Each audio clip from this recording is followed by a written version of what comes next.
This little girl here is my rescued adopted guinea pig, Ruby. I've had for her for about 5 years. I've got a couple others as well that you may have seen in the Choose Cruelty Free beauty campaigns. One's called Ella Fitzgerald and one's called Sasha.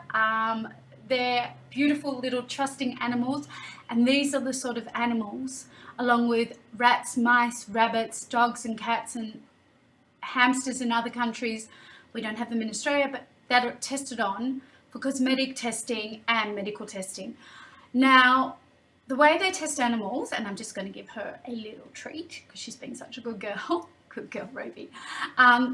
The way they test cosmetics on animals, and when I say cosmetics, I don't just mean makeup, I mean personal care products, household cleaning products.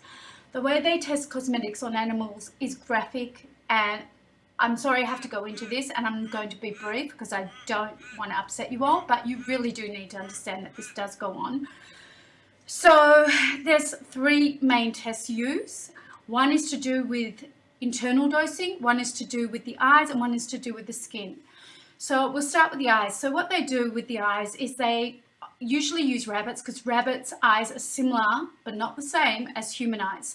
So the animals are put in a restraint to hold them still. They're not giving pain relief, and products are dropped into their eyes repeatedly for God knows how long, but they're dropped in there and the eyes blister, they get infected, they rupture. It is excruciatingly painful.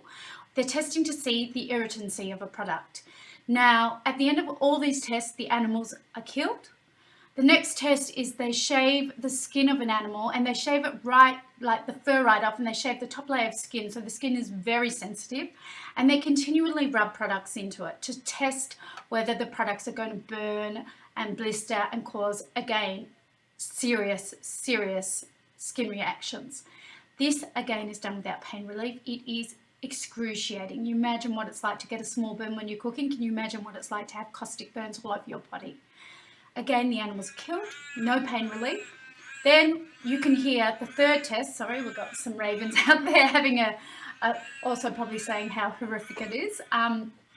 The third test that they do is lethal dosing, and there's chronic exposure and acute exposure. So what they're trying to do is they're trying to see how much of an ingredient will cause immediate damage or will cause long-term damages like cancer and reproductive disruption, hormone disruption, endocrine disruption. These tests are done, the animals are so sick, they are nauseous, they're throwing up, their gut, their whole body, they've got tremors, they're shaking. There is nothing okay about these tests, and there's no need to be doing these tests anymore. The reason I say that is because there's been so many wonderful scientific advances in alternatives to animal testing modalities to test the safety of ingredients out there. So they have things now where they have tests where they can use human blood cells, they can use human bone marrow, stem cells. They can also use a vegetable protein that acts like the cornea of an eye, so it replicates a human eye. They can do computer testing. There's amazing tests out there, and I encourage you to go onto the Choose Cruelty Free site and have a look at the variants of tests that they now have on offer. Companies can use these. They're not expensive. They're not hard to come by. Why they don't use them, we're still not sure.